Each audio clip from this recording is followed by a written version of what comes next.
Nuevamente bienvenidos a nuestro ciclo de conferencias que pertenecen al programa de agua y saneamiento. El día de hoy contamos con la participación del ingeniero Rafael Guevara, que nos va a estar hablando del embalse Turimiquire, tareas pendientes. Para el inicio formal de la actividad también nos acompaña el profesor José María de Viana, coordinador académico. Pueden hacer sus preguntas una vez finalice el evento a través del chat.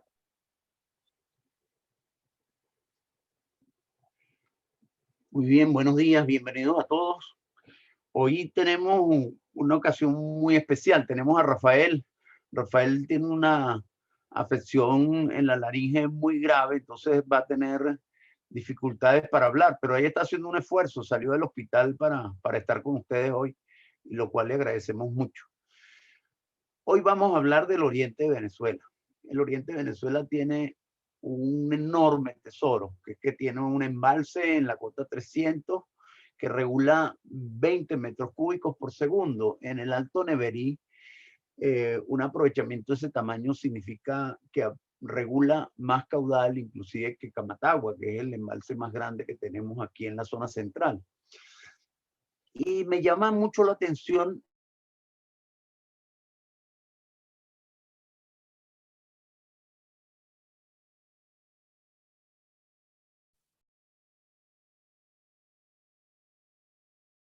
Creo que tuvimos una pequeña dificultad con el profesor José María de Viana. Ya se debe estar por conectar.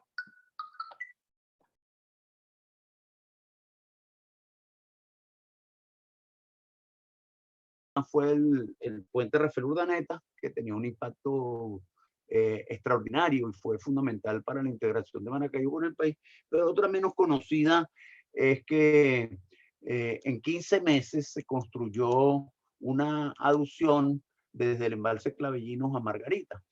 Y ese evento ha sido recogido por una crónica de Francisco Zuniaga en Pro Da Vinci, que recomiendo a todos que la revisen. Y el discurso de Rómulo Betancourt en el evento, estaba junto con Rómulo Gallegos en mayo de 1960, decía que los venezolanos nos enorgullecíamos por dos razones. En primer lugar, porque esa obra se había hecho sin pedirle prestado a nadie, se había hecho de los ahorros fiscales de ese gobierno que tenía muchas dificultades, y la segunda, que había sido hecho con ingeniería venezolana, con ingenieros venezolanos, y que había sido hecho en tiempo récord. Pero ese discurso dice también que la isla de Margarita cambiaba para siempre su historia, de ser una historia de un desierto a convertirse en la única isla del Caribe conectada con tierra firme a través de una aducción de agua adicional.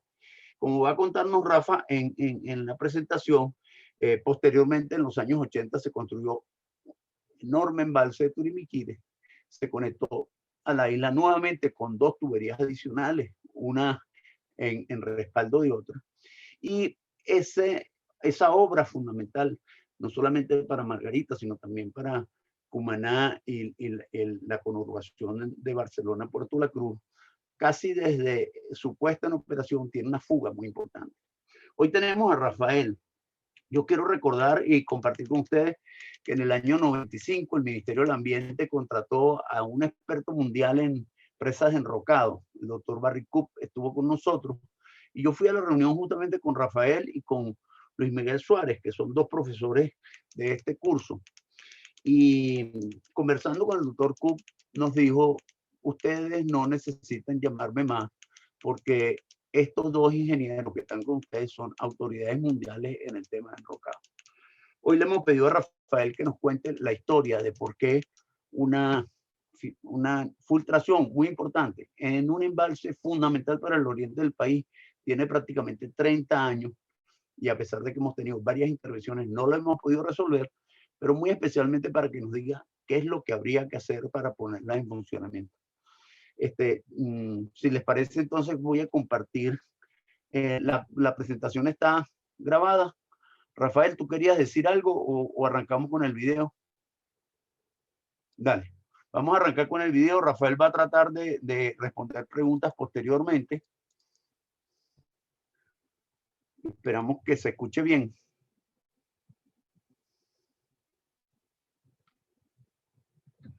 El embalse Turimiquire está sobre el río Neverí, en la serranía de Turimiquire, en la región nororiental de Venezuela. Este embalse se se puso en operación en 1988.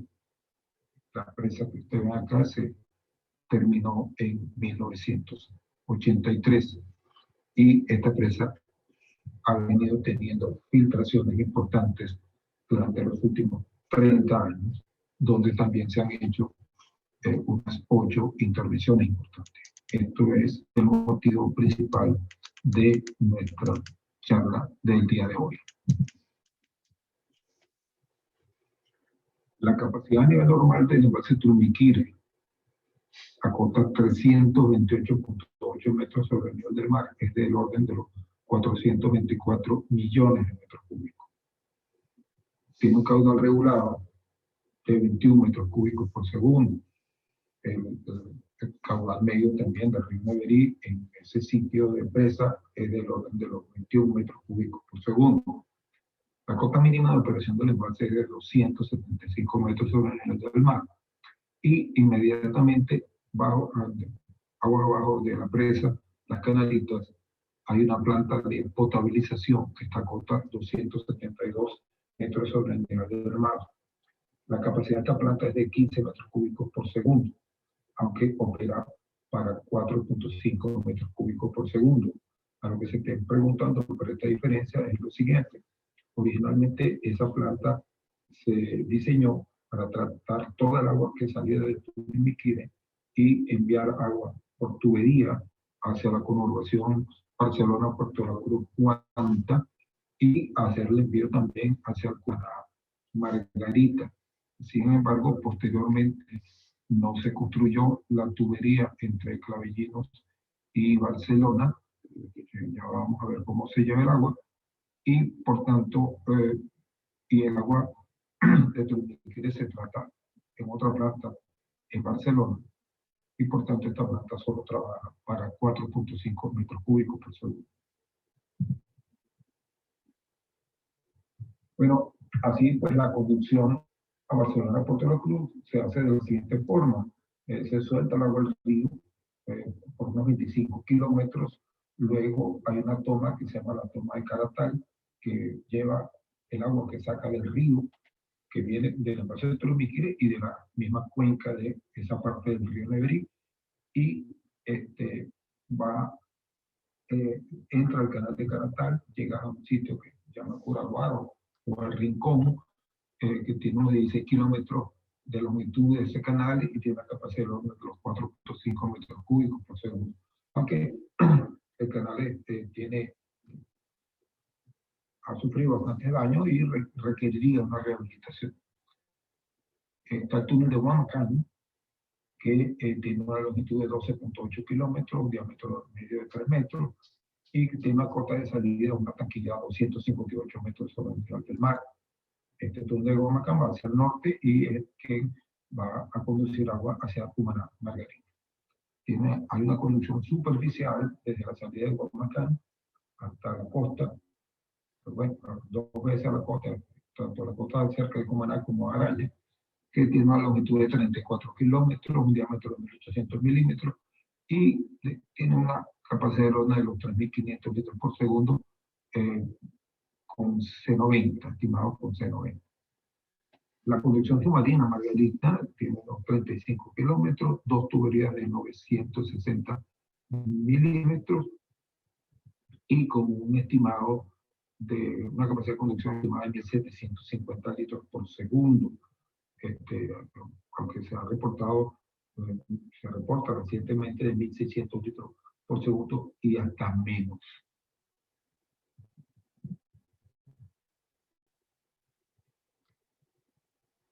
Específicamente, las presas, tenemos 2 presas, la presa de las Canalitas y la presa de la presa de las Canalitas es una presa tipo CFRD, Concrete Space Profile Diamonds, o sea, enrocado con pantalla de concreto, que tiene un alto de 113 metros, tiene una longitud de cresta de 336 metros, un ancho de cresta de 10 metros. La cota de la cresta es 336 metros sobre el nivel del mar. Los taludes agua arriba es 1.41 y aguas abajo 1.5 a 1. O sea, son razonablemente conservadores para una presa de enrocado. El área de la losa es de 52.000 metros cuadrados y el volumen de material de enrocado que llevó la presa está de los 4.5 millones de metros cúbicos. La presa de Los Algarrobos, que es el cierre de una abra inmediatamente al sur de donde está la presa de las Canalitas, es de tipo tierra zonificada, tiene un alto de 76 metros, una longitud de 356 metros, un ancho de cresta de 10 metros, cota de cresta 338. Fíjense que tiene 2 metros más alta que la presa, la cota de la cresta, la presa de las Canalitas. Sus taludes son normales, 2.5 a 1, aguas arriba y aguas abajo. El volumen de esta presa es de 3.7 millones de metros cúbicos.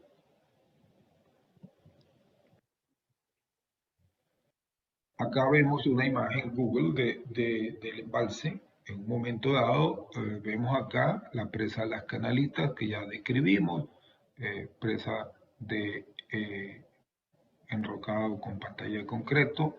Acá vemos el aliviadero. Aquí estaría la descarga de fondo y la descarga de toma de la presa del embalse Turimiquiri. Acá está la planta de potabilización. Si vemos por este camino que está acá, por acá está la entrada del túnel de Guamacán. Acá podemos ver la presa Los Algarrobos. O sea que aquí están las obras principales del embalse Turimiquiri. Vemos en esta imagen una vista con el embalse vacío de la presa Las Canalitas. Esta es la pantalla de concreto. Aquí vemos la entrada del aliviadero, la entrada del canal rápido del aliviadero, el camino hacia, aquí vemos la torre toma, que es una torre toma bien interesante, tiene 110 metros de altura, es muy esbelta, es una torre toma postenzada. O sea, esto tiene unos cables anclados aquí y esta es una toma postenzada. Tiene una capacidad de moverse enorme. Es increíble cuando se monta aquí arriba con el embalse vacío, cómo esto se mueve. Vemos aquí una vista con el embalse lleno de la presa de las Canalitas, el aliviadero funcionando y funcionando la descarga de fondo con una válvula Howell-Bunger para disipación de energía.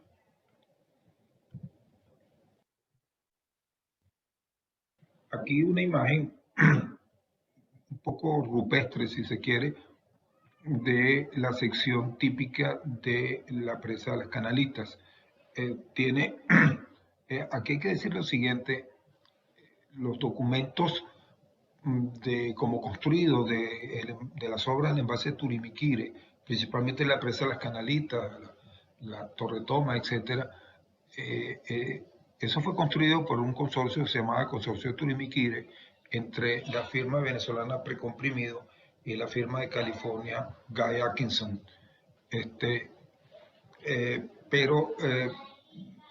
Ellos entregaron los documentos, sobre todo muy importantes, los documentos de operación de la toma de las descargas de fondo y los documentos de toda la presa, los entregaron en 1983 en el INOS, o en el INOS, sí, en el INOS, en esa época era el INOS todavía, en el INOS. Pues en la biblioteca del INOS creo que no está. Posteriormente, en el año 1994, cuando la rotura, la firma, el consorcio Precomprimido o Guy Atkinson volvió a entregar los documentos al Ministerio del Ambiente, se lo entregaron en sus manos al Ministro del Ambiente. Bueno, lamentablemente tampoco están esos documentos hasta donde yo sé. Si alguien sabe, pues bienvenido. No están tampoco los documentos de Turmiquire en el Ministerio del Ambiente. Pero volvemos a la presa. Bueno, la presa se diseñó de una manera, pero luego el consorcio constructor, pues con la asesoría del ingeniero Barry Cook, que realmente es el padre de este tipo de presas, se decidió hacer una zona común, un enrocado común. Entendemos que el enrocado, y es verdad, es de muy buena calidad, pues la verdad que tiene 30 años ahí sufriendo filtraciones y ahí está un buen enrocado. Y aquí, como se hace en casi todas estas presas, una zona de transición, en este caso ellos llamaron zona 1. ¿Por qué? Porque para apoyar la losa de concreto no se puede apoyar directamente sobre el enrocado, porque imagínense la cantidad de concreto que eso agarraría. Entonces se hace una zona de transición de tamaño mucho más pequeño para apoyar la losa de concreto. Acuérdense que en uno de estos tipos de presas, esa losa en concreto no tiene absolutamente ninguna función estructural. Su única función es ser de elemento impermeable para que el agua simplemente no pase. Ahora bien, una cosa muy importante, en el diseño de la granulometría de esta losa, tiene que hacerse de tal manera que cumpla con los criterios de no migración de Bureau of Reclamation o de muchas otras publicaciones. Es decir, que los tamaños más pequeños de esta losa, cuando se han sometido a presión de agua, etcétera, no viajen, no migren hacia la zona más gruesa. Eso es importante y eso es parte de lo que vamos a hablar más adelante. Aquí vemos una imagen de las filtraciones. Creo que esta fue la imagen cuando las filtraciones llegaron a 9.000 litros por segundo. Fíjense la cantidad enorme de filtración que estamos hablando. 9.000 litros por segundo es más de la mitad del agua que llega hoy en día a Caracas y es lo que recibiría una ciudad de los 2 millones de habitantes. Esto es importante señalar. Bueno, esta agua está saliendo acá. Esta agua acá tiene unos 30 años atravesando el enrocado de la presa y también parte de los estribos, por lo menos la unión entre los enrocados y el estribo. Esto evidentemente tiene que ir ha estado haciendo algún efecto no positivo sobre este enrocado. Por tanto, es muy importante que se le ponga atención a este asunto, porque esto se puede ir deteriorando cada vez más, se va a ir deteriorando cada vez más, cada vez el problema va a ser más grande y esperemos que no pueda pasar un colapso importante por este problema. Por tanto, este problema hay que atenderlo. Fíjense, este es el historial de reparaciones y de filtraciones del embalse Turmiquire. Estamos hablando de, hasta hoy en día, del orden de los 31 años, 32 años de problema. El embalse se llena en 1988, como dijimos, la presa de las Canalitas se había terminado en el 83, pero la presa del Algarrobo hubo que concluirla después. Una vez concluida la presa del Algarrobo y todos los detalles del embalse de Turmiquire, se procede y se termina de llenar en 1988.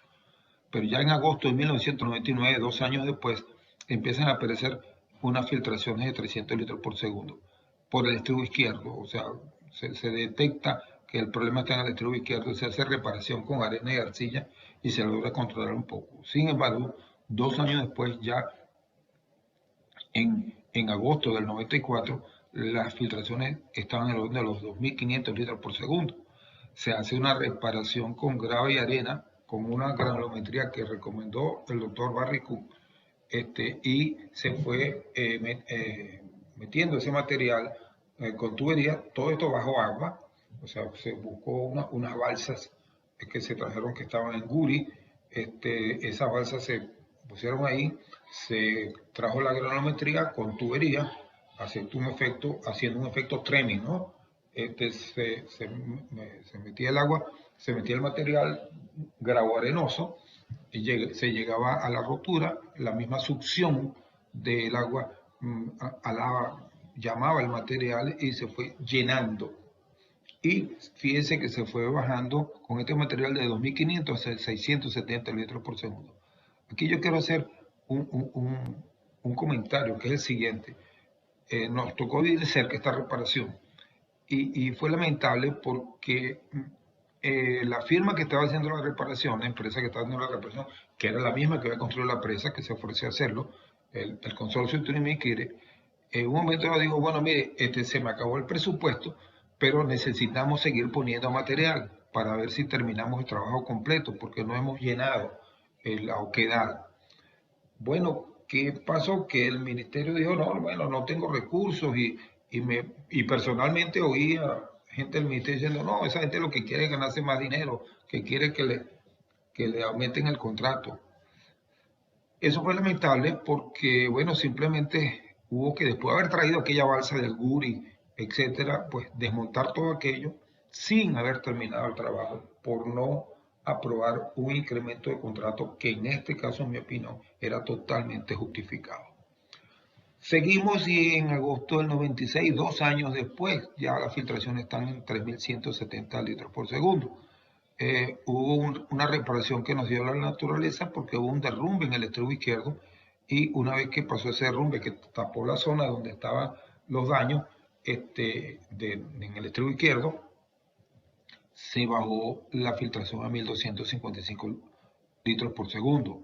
Pero luego, 3 años después, en el año 99, las filtraciones están de los 6.500 litros por segundo.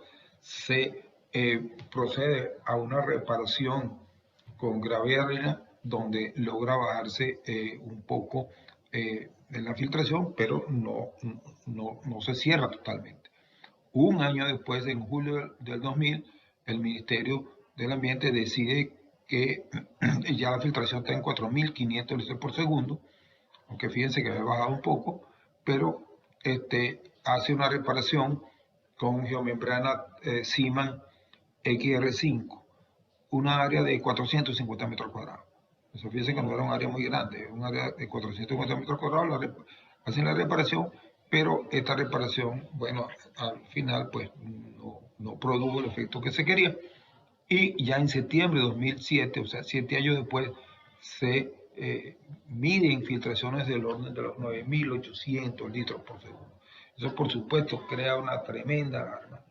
Y en el mismo año, 2007, en noviembre, se hace una investigación, se sigue teniendo con la filtración de 9.000 litros por segundo, se hace una investigación con sonar, se detectan con bastante precisión roturas en la losa 24, el estribo derecho, acota 256.4, que ese es el dolor de cabeza principal. Hoy en día sigue siendo, fíjense, estamos hablando de 2007 y ahorita estamos en el 2021, 14 años después, y esta sigue siendo el problema principal. Y en la losa 9, acota 270, también se detecta con el sonar que hay concentración de fugas en esos sitios. En julio 2011, perdón, en el 2007, después en el 2000, ya en el 2008, empiezan conversaciones entre Hidroven, el Ministerio del Ambiente y la firma internacional Carpi. ¿Quién es Carpi? Carpi es una firma suiza, pero con operación internacional, que se ha especializado, ha patentado un sistema Carpi de impermeabilización, empresas de concreto, de enrocado con pantalla, etcétera. Es un sistema de impermeabilización mediante geomembranas de PVC y otros elementos. Entonces, el ministerio empieza conversaciones con Carpi y logra un contrato que creo que en el 2008. Carpi hace todos sus trabajos, su fabricación de materiales, etcétera, campamentos de vialidad, y empieza a trabajar y ya en julio del 2011 Carpi termina un contrato que se llamó la fase 1 de Carpi. Logran cubrir 10.105 metros cuadrados de losa con membrana Carpi, bajan las filtraciones a 2.217 litros por segundo y eso tiene un costo, tengo entendido, del orden de los 30 millones de dólares. Pero como siguen las filtraciones y sigue la preocupación del ministerio, con Carpi se acuerda una fase 2, logra empezar Carpi su fase 2 y en agosto del 2017, si no me equivoco, se termina esa fase 2, donde se cubrieron 2.818 metros cuadrados de losa y particularmente 93 metros cuadrados en las zonas donde tenemos el problema principal a cota del orden de 260. El costo de esa fase 2 se estima, creo yo, que está en el orden de los 7 millones de dólares. Fíjense, esto es en agosto de 2017. Bueno, pero siguieron las filtraciones. Fíjense, aquí están 6.000 litros por segundo. Ahorita vamos a explicar la razón.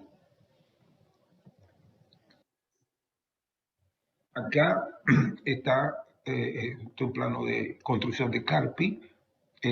Aquí en gris, lo que el trabajo que se hicieron en la fase 1, también se trabajó en esta área, que es la área en este momento que se entiende que es el mayor problema, pero aquí no se llega a colocar totalmente la membrana de Carpi, se pone geotextil, se pone la geogrilla, pero el geocompuesto no está colocado aquí, por lo menos lo que dice este plano. Y lo que está en color más o menos naranja es lo que cubrió la fase 2, esta parte. Pero lo más importante, este trabajo que se hizo acá.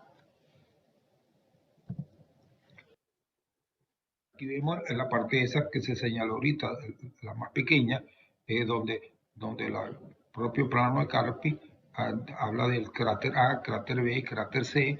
Esto fíjense que está más o menos entre la cota 258, 92, 259, vamos a llamar que es esta cota que está aquí, y la cota 280. Aquí hay una serie de problemas detectados, hay unos trabajos que se hicieron, Carpi logró frenar las filtraciones, importante, haciendo esta parte del trabajo, pero vamos a ver inmediatamente qué ha pasado. Importante decir, bien importante, todos estos trabajos que se han señalado de reparación de fugas, todos se han hecho bajo agua, ¿ok? Con los niveles de embalse a cota 328 aquí, que es a nivel medio. Aquí tenemos cómo se va moviendo el nivel de embalse. Fíjense, aquí está 300, la cota 290, pero vamos a hablar de siempre por encima de 310, cuando parte de las oquedades están en cota 260. O sea que fíjense que estamos hablando de 50 metros por debajo del agua, y si el embalse está a cota 328 ni se diga, pues, o sea, la carga de agua es importantísima para trabajar bajo agua, muy, muy complicado. Aquí, entonces, todos esos trabajos se han hecho bajo agua. En este caso, el trabajo entre 2010 y 2011, fíjense, aquí venían las filtraciones, aquí sí, y se hizo un trabajo en el área 1 y lograron bajar las filtraciones. Luego ven aquí es cuando se hace el tratamiento de la zona 263, de los cráteres que están en la zona 263. Fíjense qué importante cómo en ese sitio en particular se hizo el trabajo y se logró bajar la filtración. Que bueno, luego fue recuperándose de la filtración, y aquí se termina la geomembrana en el área 5, ¿okay? Y aquí van las filtraciones. Ahora vamos a ver al 2018. Fíjense, esto es interesante. Aquí en azul es el nivel del embalse. El nivel del embalse lo fueron bajando, pero aquí está, mira, aquí está cota 300. Aquí llegamos a cota 300, ¿qué? 301, por lo que sea, pues. Y aquí después se volvió a subir a cota 305. Repetimos, este es el nivel del embalse, pero el nivel del problema está a cota 260, por hablar números redondos. O sea que estamos hablando de más de 40 metros de profundidad de carga de agua. La carga de agua tiene dos problemas, además de la carga de agua, de la presión, es la iluminación. O sea, es oscuro, es bastante oscuro. No se ve, es difícil, muy difícil trabajar.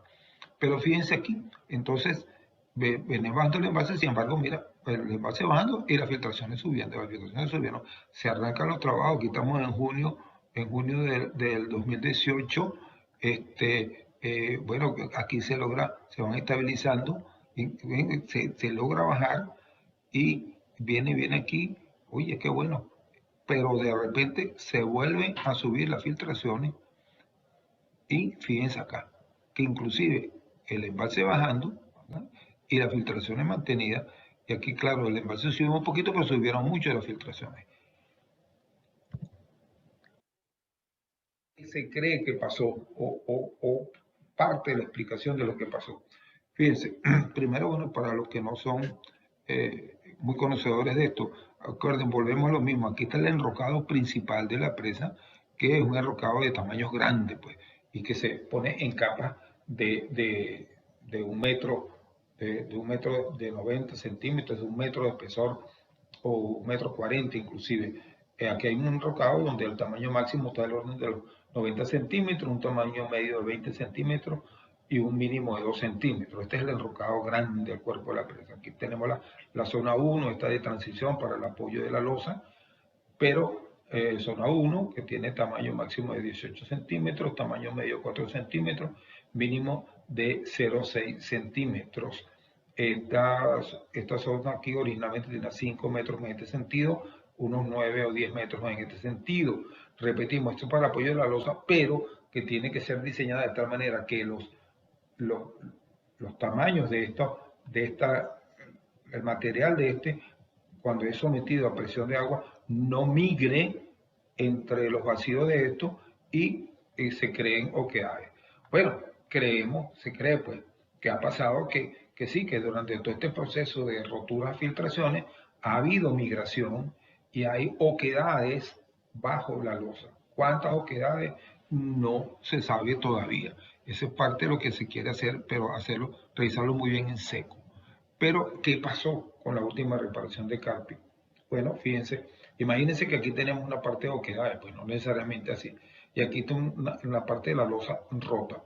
Se pone la membrana Carpi. Al poner la membrana Carpi que impermeabiliza, que no deja que esta agua siga pasando, por lo menos la misma rata por aquí, y esta agua se sigue drenando hacia abajo, se crea un diferencial de presión entre la carga del embalse y esta presión de acá. Entonces eso presionó más la losa, que no está hecha para soportar estas cargas, y se rompe más la losa. Se rompió también la membrana Carpi, se rompió parte de la junta del plinto, por las mismas investigaciones que hizo Carpi, y bueno, ese es el problema que todavía se tiene hoy día. Entonces, ¿dónde está? Bueno, 31 años, 7 reparaciones u 8 reparaciones, como se quieran ver. El costo de reparaciones debe estar del orden de los 50 millones de dólares. Es importante indicar que el costo de la presa fue del orden de los 100 millones de dólares. O sea que hemos gastado la mitad de lo que costó la presa haciendo reparaciones, pero no hemos logrado realmente terminar con las filtraciones. Entonces, hay un consenso general, tanto de los operadores del embalse como en general de los ingenieros, que necesariamente si se quiere terminar este problema, hay que trabajar en seco. Hay que organizarse para bajar el embalse, bajar el nivel del embalse y trabajar en seco. Entonces habría que bajar el nivel del embalse a costa 250, 255, por ahí. Claro, eso es fácil decirlo, es muy difícil hacerlo porque hay que hacer una cantidad enorme de trabajo para poder bajar el embalse y trabajar en seco, pero hay que prepararse muy bien. Para recordar, el nivel normal del embalse es 328.4, el nivel mínimo 275, la planta de potabilización está 272, las roturas están entre 256 y 270, esas roturas importantes que se ven ahí en los cráteres A, B y C. Y el fondo del río está a 215. Entonces, vamos a ver un poco qué creemos que habría que hacer. Vamos a empezar por acá. Aquí está el embalse de Turimiquiri. Vamos a ver la cosa desde el punto de vista regional, para ver si podemos vaciar el embalse Turimiquiri. Este es el sistema Turimiquiri, que dijimos primero da agua a Barcelona, Puerto La Cruz, pero ya dijimos que el agua se suelta al río y por el canal de Caratal llega allá. O sea, que las filtraciones que van saliendo llegan al río Neverí y parte de ellas se agarran al canal de Caratal. Entonces, por ahí no tenemos problemas con Barcelona, Puerto La Cruz, por lo menos no grandes problemas, porque el Q medio del río Neverí está al orden de los 21 metros cúbicos por segundo. Claro, hay los cubos de verano, pero también hay la cuenca que está aquí aguas abajo, y la demanda de Barcelona, Puerto La Cruz está al orden de los 5.000 litros por segundo.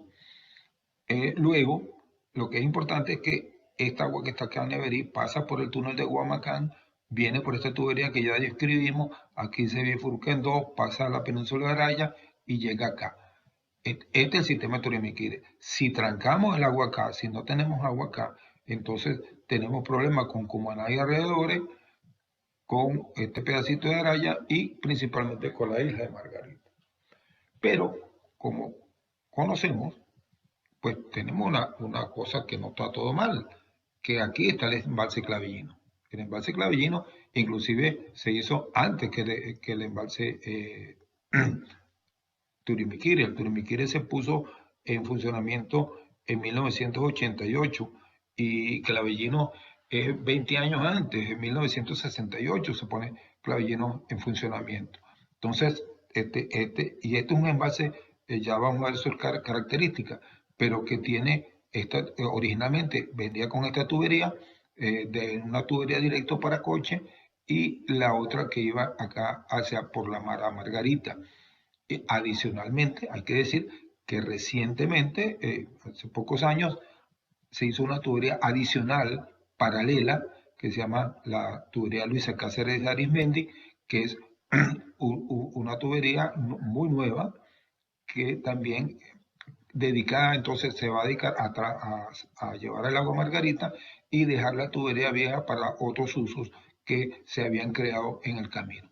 Adicionalmente, de acá de Clavillino sale una tubería que se llama el Carupanero, que lleva agua para Carúpano, pero también hay que reconocer que al sur de Carúpano hay dos embalses que tienen agua y están en operación. Pero es importante entonces que tenemos alternativas, pareciera alternativas de que si trancamos Turimiquiri podemos, mientras se hacen los trabajos a título contingente, llevar agua a Margarita. Vamos a verlo aquí de una manera rápida. La demanda contingente, o sea, contingente para una demanda para 6 meses, 7 meses, 8 meses, controlada, pues. Que lo que sería lo que suministra los sistemas Turimiquiri y Clavillino. Vamos a concentrarnos en Nueva Esparta. En Nueva Esparta estaríamos hablando del orden de los 950 litros por segundo de contingencia. Fíjense, si usamos una dotación de 250 litros persona a día, pues la demanda es mayor, pues estaremos hablando de los 1.600 litros por segundo para Cocha Margarita. Pero si usamos 150 litros persona a día como demanda contingente, que por cierto, hay muchos países hoy en día que trabajan con este valor de dotación, ¿ok? Bueno, estaremos hablando de 960 litros por segundo. Por supuesto, para esos periodos habría que hacer las campañas correspondientes en las poblaciones para decir, bueno, mire señores, hay que reparar Turimiquiri, porque eso es como el que le toque una operación. Bueno, señor, o usted se opera y tiene que operarse, hacer su tratamiento y guardar reposo, y hace una cosa programada, o esperamos, no sé, que le dé un infarto o una peritonitis para operarlo de emergencia y el asunto es peor. Si Turimiquiri tiene un problema mucho más grave y hay que hacer la reparación de emergencia, sería mucho peor. Entonces hay que hacerlo programado. Aquí tenemos las demandas de Sucre, que son importantes. La parte de alrededor de Cumanaco, Manacoa, que estaríamos hablando de casi 800 litros por segundo, que hay que ver cómo lo vamos a solucionar.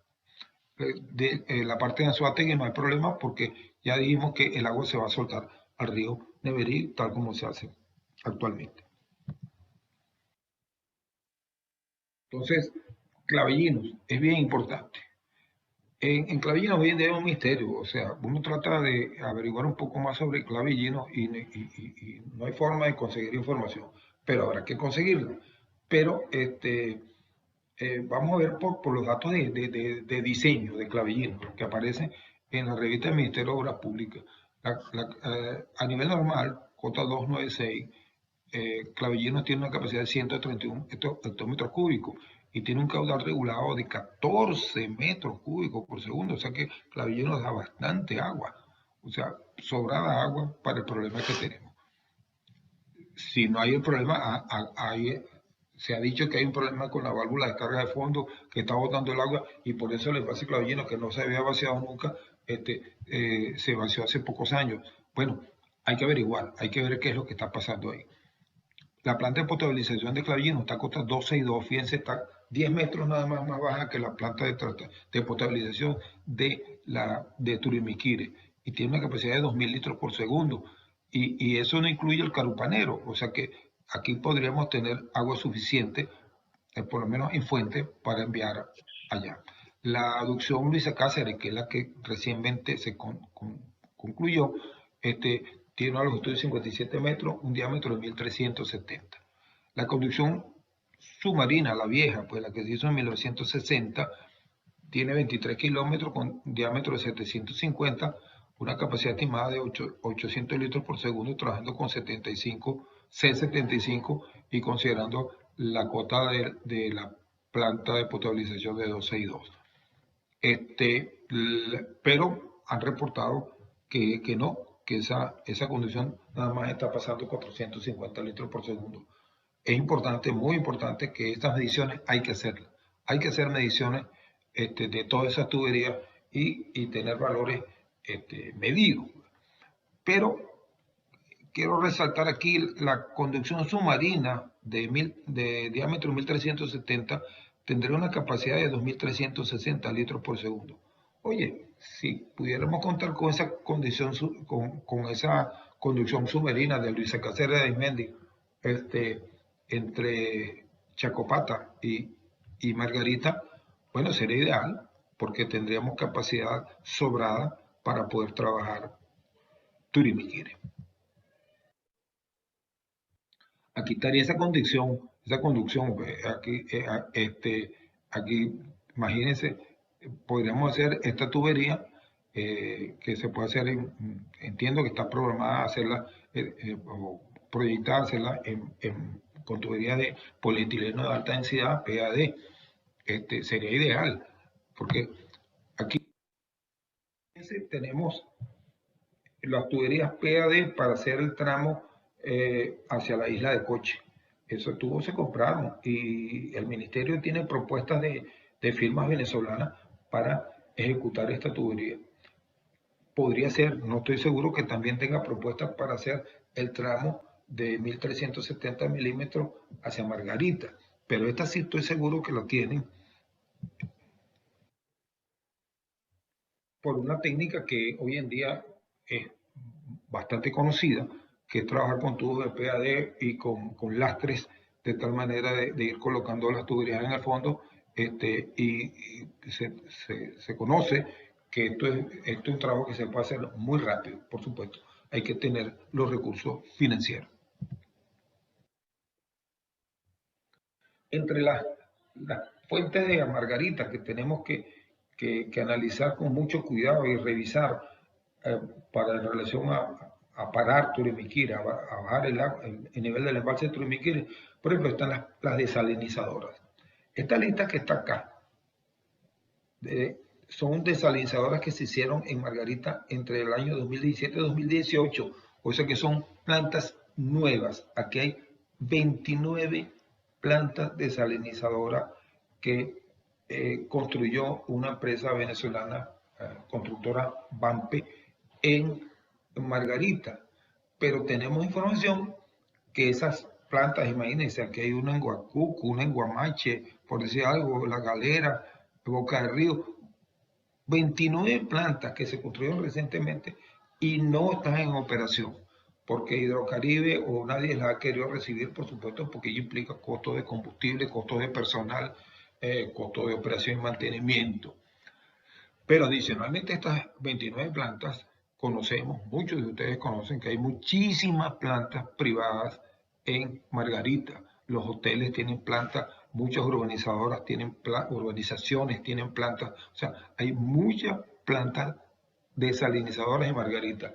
Yo hice una estimación del orden de los 50 plantas desalinizadoras en Margarita.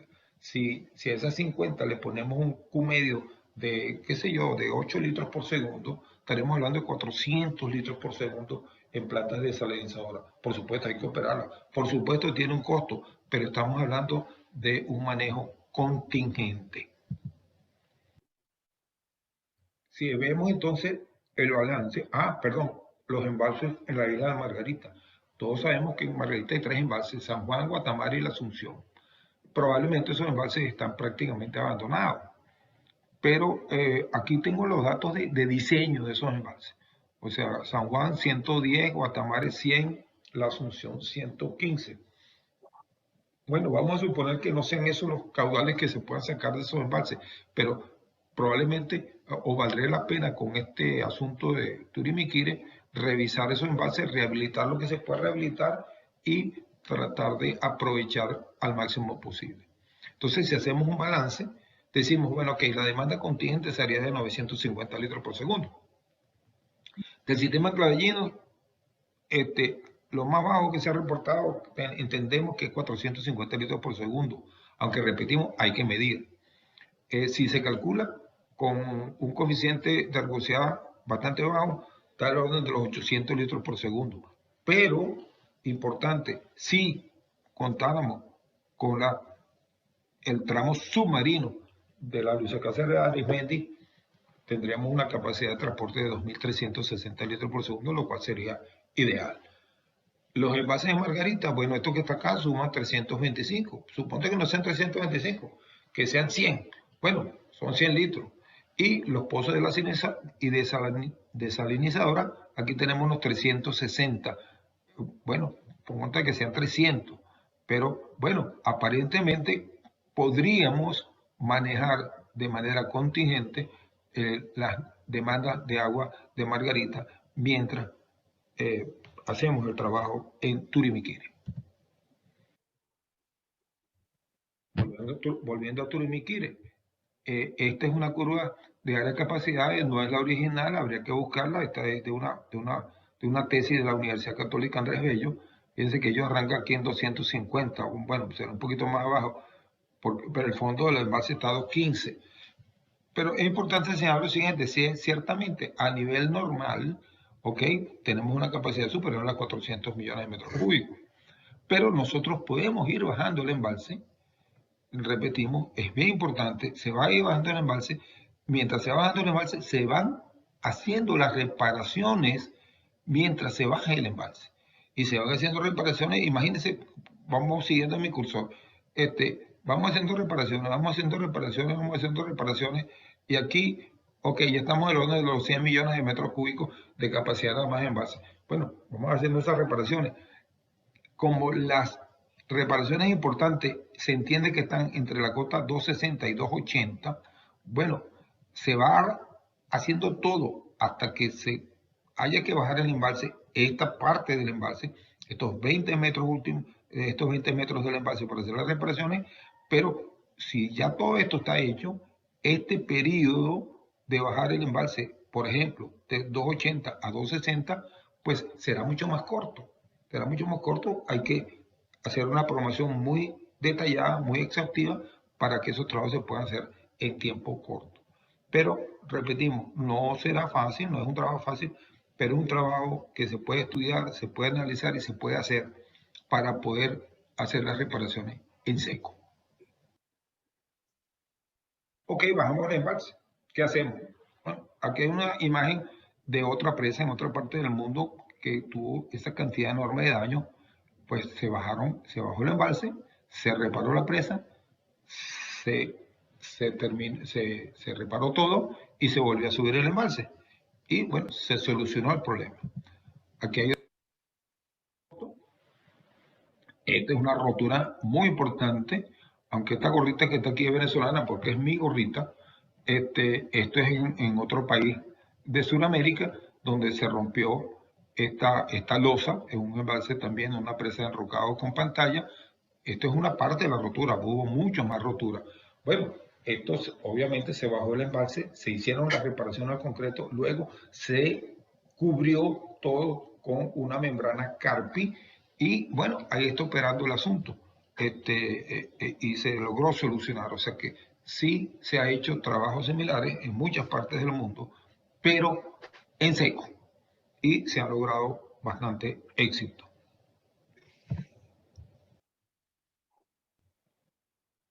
¿Cómo entonces vamos a reparar? Bueno, como hemos dicho antes, bueno, se rompió esta losa, obviamente no estaría la membrana, hay que quitar la membrana, se va a rellenar las oquedades que quedan. Yo diría que con el material, es un material gravoarenoso que hay que darle carga para que viaje lo más posible llenando oquedades. Previamente habrá que meter algún equipo para que nos ayude a ubicar las distintas oquedades que haya. Habrá que romper parte de la losa, meter material y claro, como el material no va a rellenar todo, bueno, habrá que meter alguna mezcla de concreto bien diseñada de tal manera que no viaje y no emigre para rellenar los últimos vacíos entre la zona 1 y la losa. Por supuesto, dándole una carga que se le puede dar una carga enorme, una carga hidráulica para que estas mezclas viajen. Una vez que esto se rellene, habrá que, bueno, hacer las reparaciones de losas de concreto o del plinto, que es muy importante, el plinto, y luego habrá que cubrir con una geomembrana, sea Carpi o la que sea, habrá que cubrir con geomembrana, porque sobre todo en la junta de unión plinto-losa, donde probablemente se han perdido las juntas internas, las juntas impermeables, los water stop internos que se han dañado, pues miren, habrá que hacer una reparación bien, dejarla, por supuesto que la junta se tiene que mover y colocar sobre ella alguna geomembrana impermeable que garantice que esas juntas perimetrales, que son el talón de Aquiles de estas presas, no se dañen. Pero sí se puede hacer el trabajo. Aquí mostramos una curva granulométrica del material que habría que colocar para el relleno de las oquedades que estén en la zona 1. Esta granulometría, por cierto, no fue hecha conjuntamente, esta fue recomendada por el doctor Barry Cook cuando hubo los daños, se trabajó en los daños del año 94 que comentamos anteriormente. Entonces, así como para concluir, ¿cuál sería el programa general de trabajo que hay que hacer para tratar de solucionar Turimiquiri, como lo vemos nosotros? Bueno, ok, hay que de todas maneras estudiar con mucho cuidado las demandas contingentes de Barcelona, Puerto La Cruz, Cumaná, Margarita. Hay que hacer un plan para informar a la población de lo que se quiere hacer y por qué vamos a tener este periodo de control del suministro de agua. Hay que hacerlo con mucho cuidado. Vamos a estudiar las fuentes alternativas para Margarita, Clavellino, lo que pueda dar Clavellino, hacer las mediciones correspondientes y si se puede hacer gestiones para que se haga la tubería submarina de Luis San Cáceres, pues también sería ideal. Si se hace antes sería, oye, una solución muy buena. Pero hay que estudiar los embalses de Margarita y alrededor de Cumaná también, perdón que no lo mencioné antes, porque hay tomas anteriores, hay tomas más antiguas en Cumaná, para ver cómo se rehabilitan. Y hay que ver el tema de desalinizadoras en Margarita, que sabemos que hay muchas y que debemos ponerlas en operación por lo menos para el periodo contingente. Ideal sería que siempre tuvieran una operación para cualquier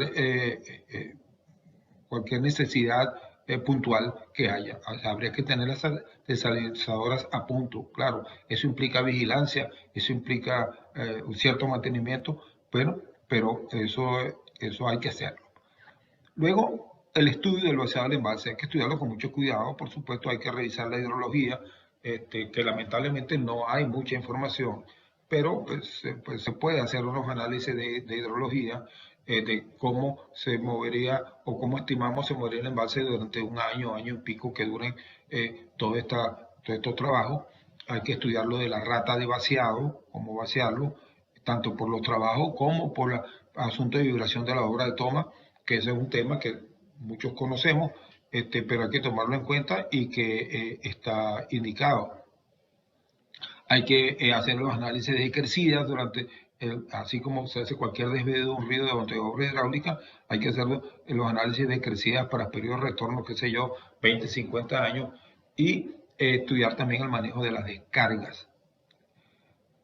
Luego, una vez que tengamos esto y que podamos saber cómo vaciar el embalse y que vaciamos el embalse, habría que empezar a hacer los trabajos de reparación en las canalitas. De la losa de las canalitas, hacer todos los trabajos de reparación, pero aprovechar que estamos bajando el embalse y revisar la torre toma, hacer las reparaciones que haya lugar. Sabemos que hay daños en algunas de las compuertas de las válvulas mariposas que tiene la toma. Habría que aprovechar ese periodo para hacer esa reparación y prepararse bien.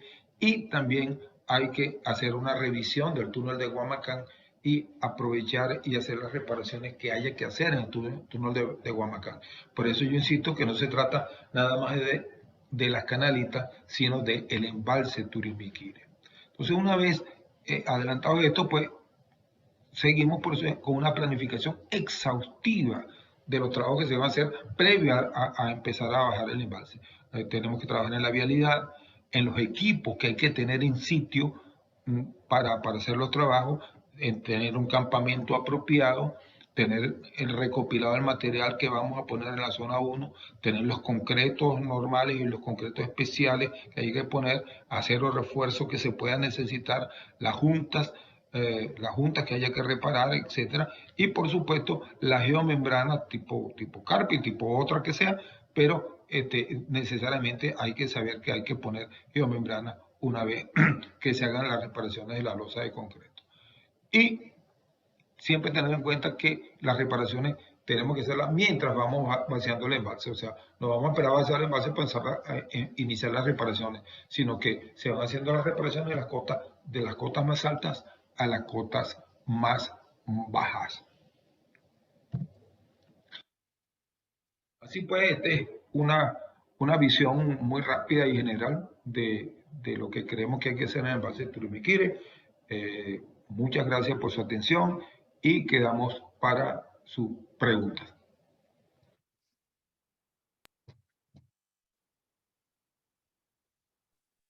Muchas gracias por la presentación, profesor Guevara.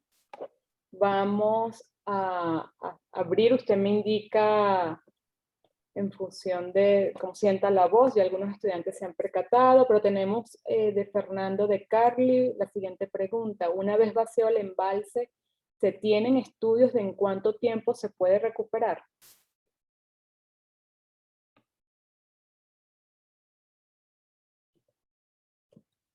Un segundo, profesor, le vamos a activar el audio ya.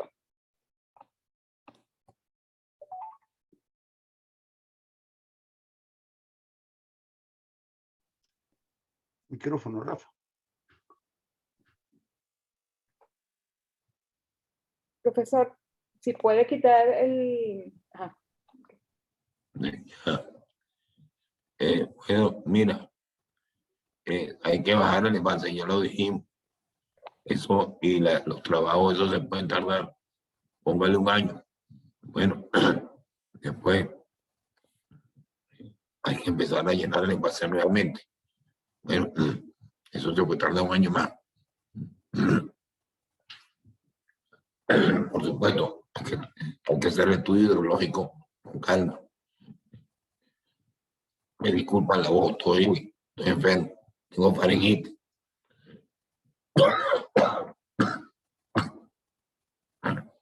No hay problema, profesor. De verdad, sabemos que está haciendo un esfuerzo importante para estar acá en la conferencia. No sé si hay otra pregunta, porque por el chat no hay más. Bueno, están colocando más bien, son comentarios de muy buena exposición, que se mejore pronto, saludos, que lo hace Celina Matos. Igual, Arturo Marcano, saludos, Rafael, muy buena exposición.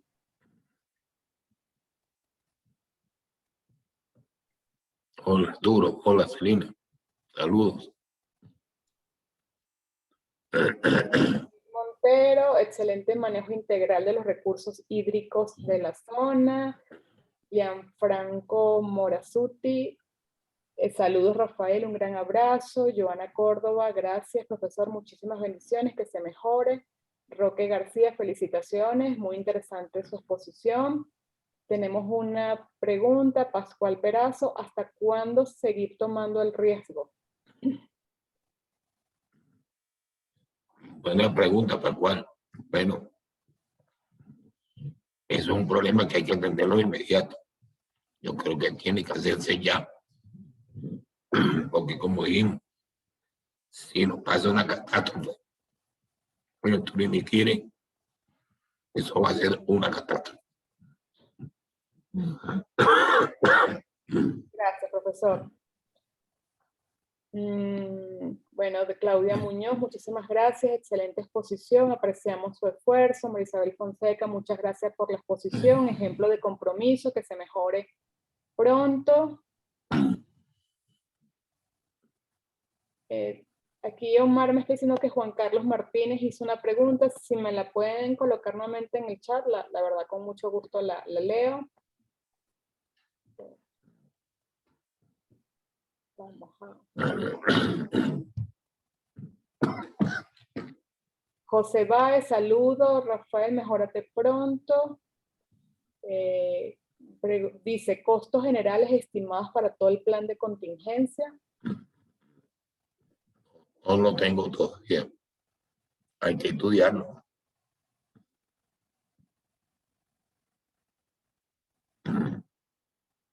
Okay. Aquí menciona, un segundo. Chalo Veloz, estimado Rafael, pronta recuperación, excelente el plan de acción. Le falta el análisis de riesgo-costos para el alcance de la conferencia, está muy bien.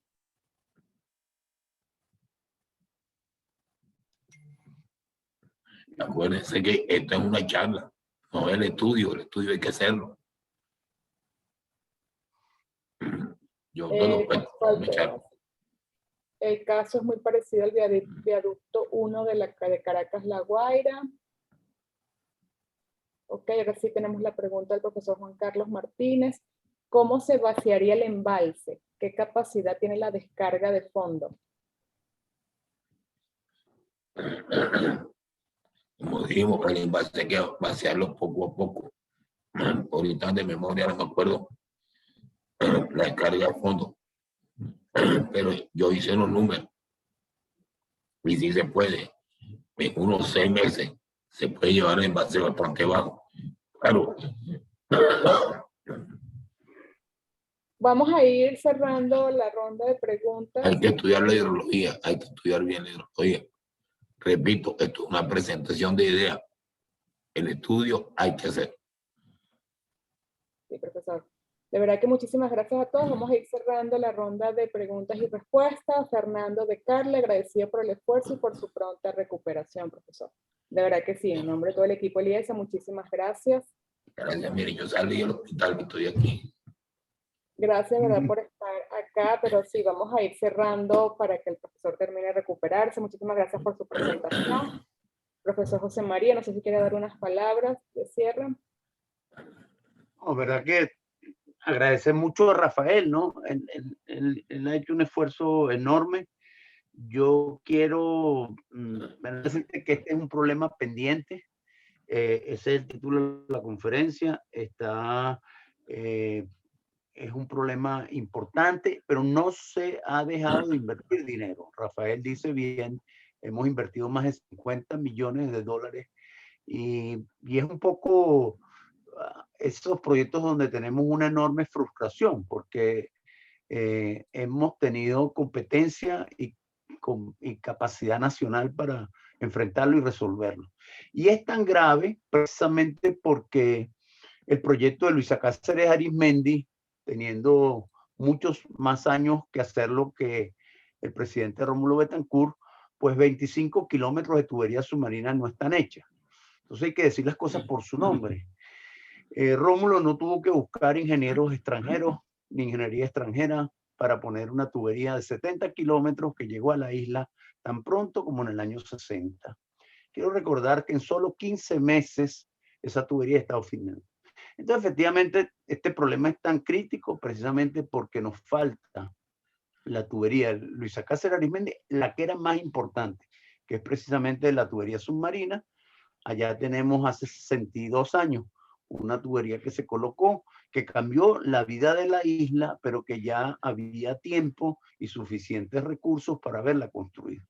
Y yo lo que recojo de la conferencia de Rafael es que si en este momento tuviéramos capacidad de enviar más agua por la aducción de clavellinos, el problema sería mucho mejor manejada. Entonces, pues nada, decirles que 25 kilómetros no es tan lejos y que con la tecnología de los tiempos actuales, hacer eso tiene que ser una tarea muy clara. Y yo le agradezco mucho a Rafael porque esto ha aclarado mucho la situación. Este es un problema que tiene mucho tiempo, me consta que ha sido tratado con seriedad desde el inicio. Le comentaba que trajimos a Barry Coop tan temprano como en el año 94 y estuvo con nosotros, es decir, que el problema no ha dejado de tener pendiente, pero que lo que lo hace especialmente grave, la situación está asociado a que hay un proyecto incompleto con el cual nosotros tenemos deuda de concluirlo para la isla de Margarita, y para el cual no hemos necesitado utilizar ni iraníes, ni chinos, ni brasileños, porque los venezolanos hace tiempo que hicimos esa misma aducción en mucho menos tiempo y de forma eficiente. Y agradecer mucho a Rafa, ¿verdad? Que nuestros mejores deseos, que te pongas bien, y agradecido por tu compromiso con nosotros. Hasta luego. Gracias. Muchas gracias. Todavía tenemos algunos comentarios por el chat, profesor, los puede ir leyendo, pero bueno, vamos a ir cerrando nuestro ciclo de conferencias de hoy.